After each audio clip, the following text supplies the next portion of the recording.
Yo mga kois, kung AI automation specialist ka na ngayon or you are planning to become one, for sure ito rin ang tanong mo. How do I actually find clients? Or saan ako maghanap ng client? So hindi tools, hindi skills, but real high-paying clients.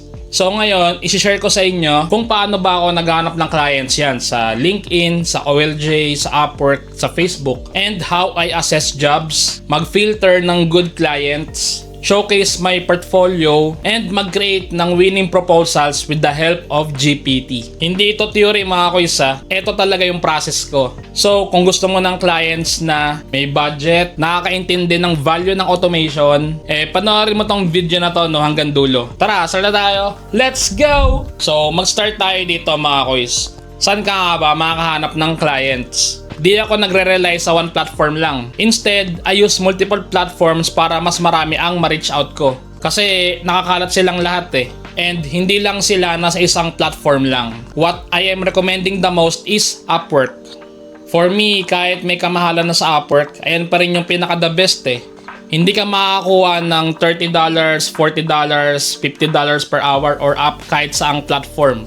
Sa Upwork lang. Ito based on my experience lang naman And dito ko rin na-establish yung freelancer profile ko. Right now, I'm a top rated plus freelancer sa Upwork and receiving invites na lang Working as an AI automation specialist. Pero ngayon, hindi ko na kasi ma-accommodate kasi ang dami na nating ginagawa. So, ganito ako mag-search sa Upwork mga kuis. Instead na mag-search ka ng generic terms like automation, N8N expert, or Zapier expert, or similar, gumagamit ako ng problem-based keywords like CRM automation, N8N AI automation, or N8N AI workflow, Zapier workflow, API integration, Make.com scenario, AI chatbot integration, voice AI setup, and marami pa. Kasi hindi lahat ng clients alam yung pangalan ng mga tools natin Instead, they just know their problem. Pinifilter ko rin by payment verified, budget range na reasonable, and hiring history nila. If may na-hire na silang freelancers before, that's a good sign since meron na nga silang history mga kuis. Then, pwede rin kayo maghanap ng client sa onlinejobs.ph.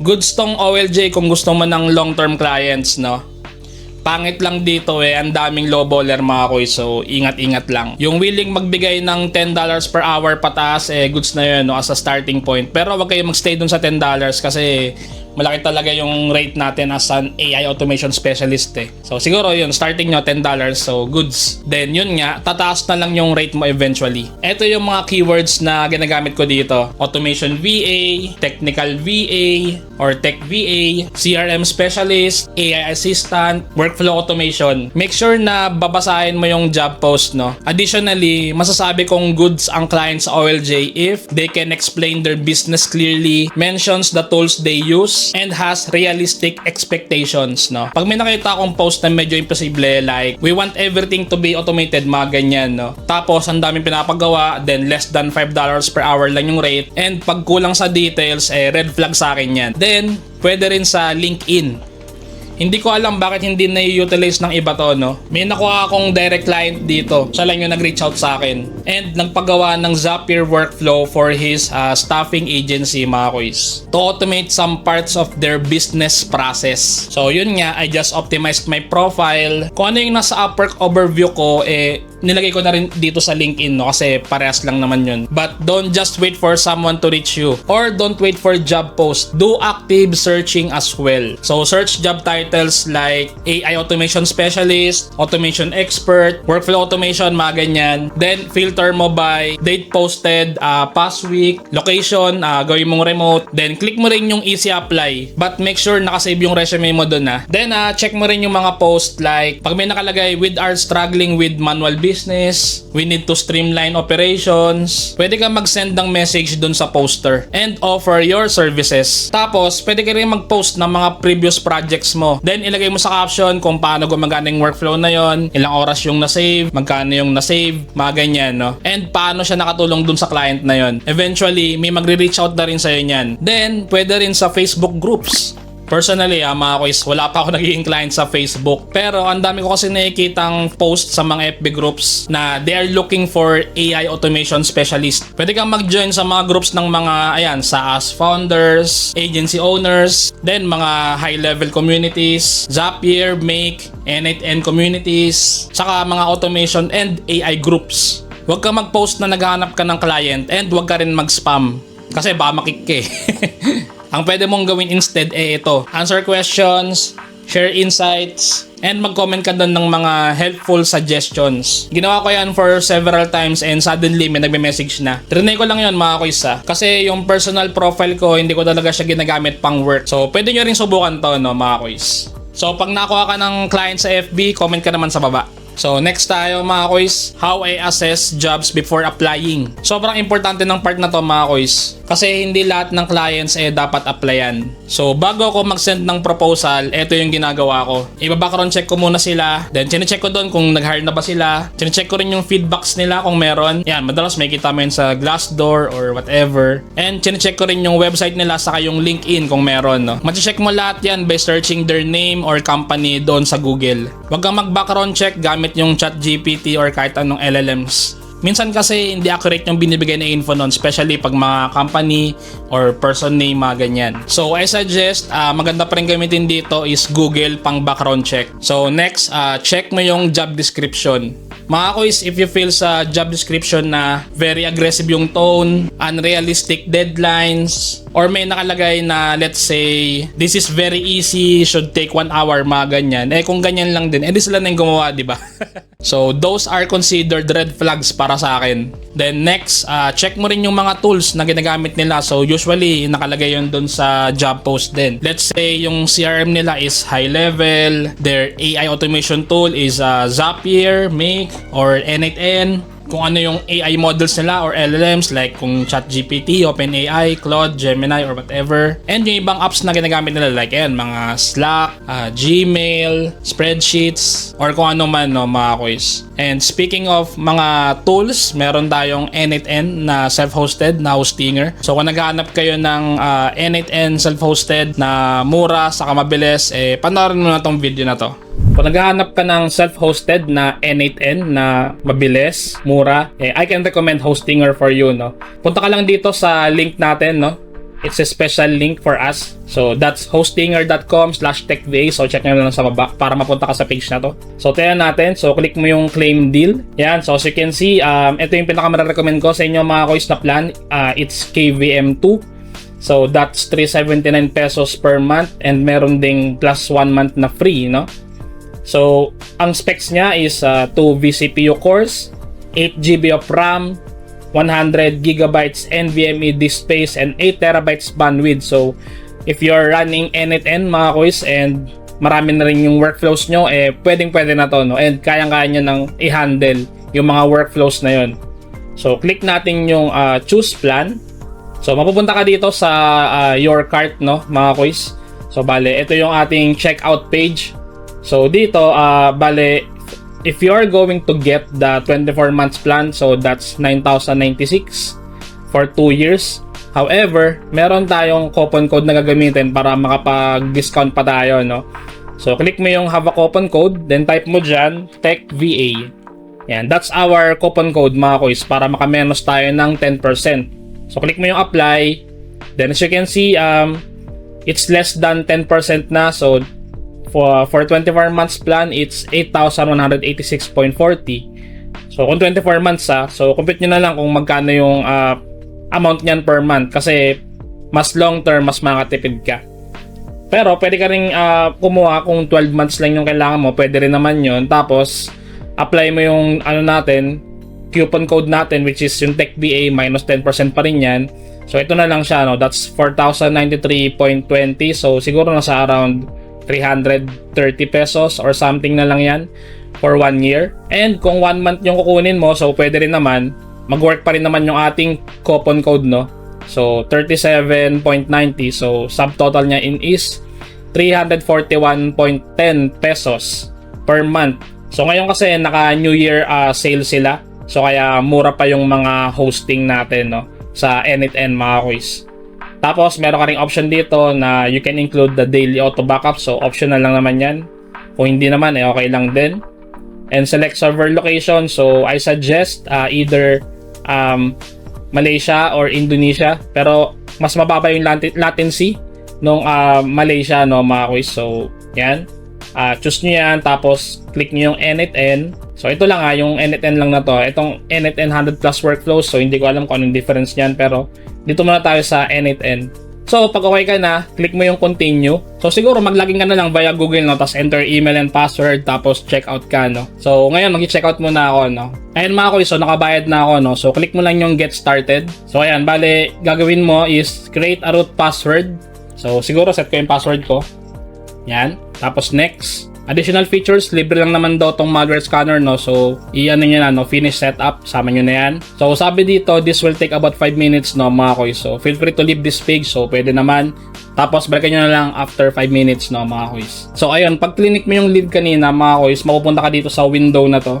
Then sabi niya, status is running. So ibig sabihin, okay na yung ating server, no, mga kuys. Click natin yung manage. So, tingnan natin kung working na talaga siya, no? So, skip, close. Bale, ito na yung ating N8N server na VPS sa Hostinger, no? So, para ma-access mo yan, copy mo to, tapos new tab ka, tapos type mo muna N8N, tapos dot, tapos yung server address, no? Yung kaninang kinopy nyo, no? Tapos, so, ayan na, yan yung N8N nyo, no? Yan, bale, next mong gagawin, set up mo yung email, first name, last name, saka password, no? So, set up ko na yung sa akin. Ayan, so natapos mo na yung initial setup, no, mga kuys. So click mo lang yung get started. So bale, mag-send dyan ng free license key dun sa email na sinetup mo kanina, no. So click mo lang yung send me a free license key. So tapos obviously punta ka sa email mo, no. Ayan, syempre pagka na-receive mo na yung license key mo, no, syempre copy mo yan, no.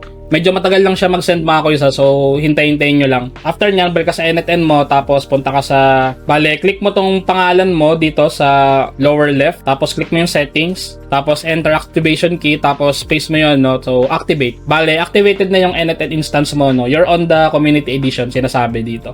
So ayun, mga kuys, that's it for our N8N server sa Hostinger, no, na VPS. So sobrang mura, 330 pesos per month, tapos meron pang kasamang domain. Tapos pagka nag-subscribe kayo into 12 months, makakuha pa kayo ng 10% discount by using our coupon code, no, TechVA, nakalagay dyan sa baba. Ideal to kung sobrang dami ng automations na ginagawa mo, no, or kung meron kang client na gustong mag-setup ng self-hosted server.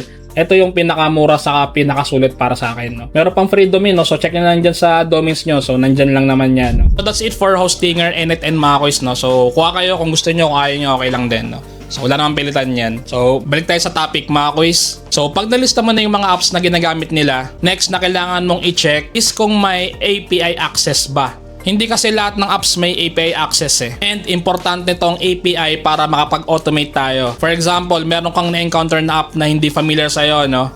So gawin mo, punta ka sa Google, search mo doon, name ng app plus API. Yun yung keyword. Let's say, yung CRM nila is Pipedrive. For example, first time mo lang na-encounter yung Pipedrive, no? So, search mo sa Google, Pipedrive API.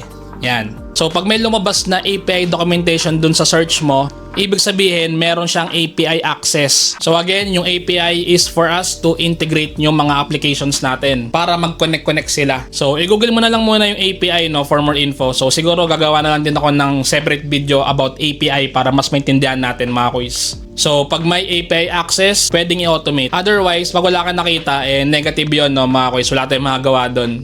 So by doing the things that I mentioned, mga kuys, this will help you to mag-set ng realistic expectations. Maiwasan yung mga jobs na hindi talaga possible due to API limitations or walang API at all. And to position yourself as a consultant, not just a task doer. Ayos? Then, check mo rin yung budget versus complexity, mga kuys. Kailangan mong tansyahin kung gaano siya ka-complex, ilang steps yung involved, and kung sobra bang mapupudpod yung utak mo dito, no? Kung gusto ng client is, let's say, multiple apps, may conditional logic, tapos may AI processing, tapos may error handling pa, pero mababa yung budget, ini-skip ko yan, no? Normally, for project-based works, mga kois, I start at $200, no? Kung fix I start at $200 kasi fixed price naman siya Minimum na yon. And tataas na lang siya depende sa complexity ng project. Please keep in mind, mga kois, you don't need every job. Instead, you just need the right jobs. So, dito naman tayo, no? Sa portfolio side or showcasing your projects, no? Ito yung mga proofs na ipapakita mo.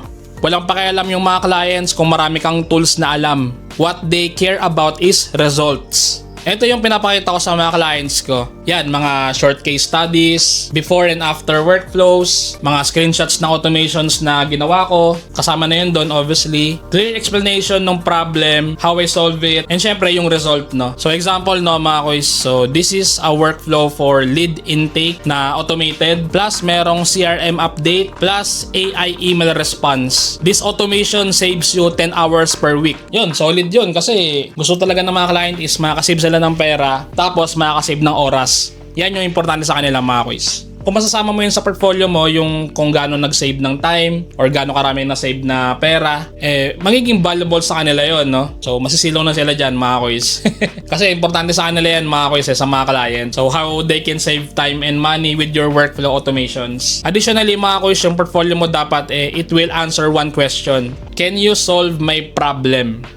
Yan lang talaga ang hinanap ng client, mga kois. Pag napamukha mo sa kanila, quiz, yung matitipid nila and ikaw yung makakasolve ng problema nila, 100% sure ako, magpapagawa sila sa'yo or i-hire ka nila. So, next tayo, mga quiz. So, how I craft my proposals using GPT. Yan. Kasi AI automation na nga tayo, diba? And we are using AI sa work natin. So, how ironic naman kung hindi tayo gagamit ng AI with our proposals or GPTs, no?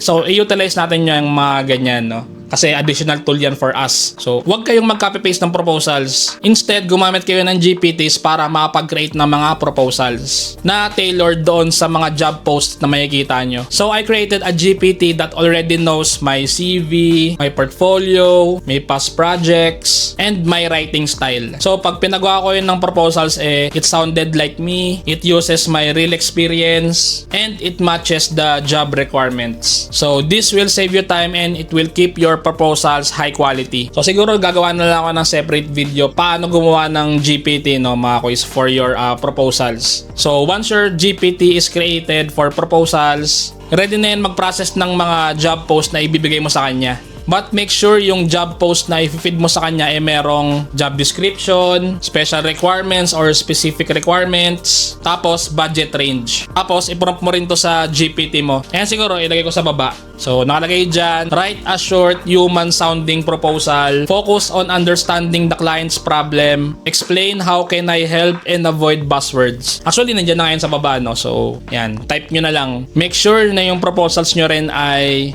maikli lang or short, direct to the point, and problem focused. I don't list every skill, I don't over explaining, and pinaka-importante, I don't sound robotic. So after doing the prompt, ine-edit ko pa rin yung output ng GPT para at least may input pa rin ako. Kasi hindi naman siya perfect So I will recommend the same sa inyo na gawin nyo yan, na wag 100% from GPT yung proposals nyo. Still, do minimal edits pa rin. So GPT will help you, pero syempre, ikaw pa rin yung magde-decide. So to wrap this up, mga quiz, finding a client as an AI automation specialist is not about knowing every tool, send 100 proposals per day, but it's about looking in the right places, filter mo yung clients properly, showing proof, magpakita ka ng mga proofs, and communicating properly. Pag na-master mo tong process na to, mga kois, 100% sure ako, hindi ka na mahihirapan maghanap ng clients. And that's it for this video, mga kuys. So kung gusto mong matuto ng AI automation and kung gusto man ng community na masasalihan, mapagtatanungan, you can check our technical virtual assistant course. Andyan yung link sa baba. So matututo ka dyan ng mga AI tools na nabanggit ko. Tapos meron tayong daily Zoom tambayan for your questions, and meron din tayong bi-weekly Zoom tambayan for catch up, and meron din tayong group chat. So exclusive lang sa mga members na ayun nga, mapagtatanungan and everything, no? So nandyan yung link sa baba, check nyo na lang. And kung nakatulong sa ito, like and subscribe ka naman. So comment ka na rin sa baba kung nagka-client ka na, no? So thanks for watching and see you on the next video.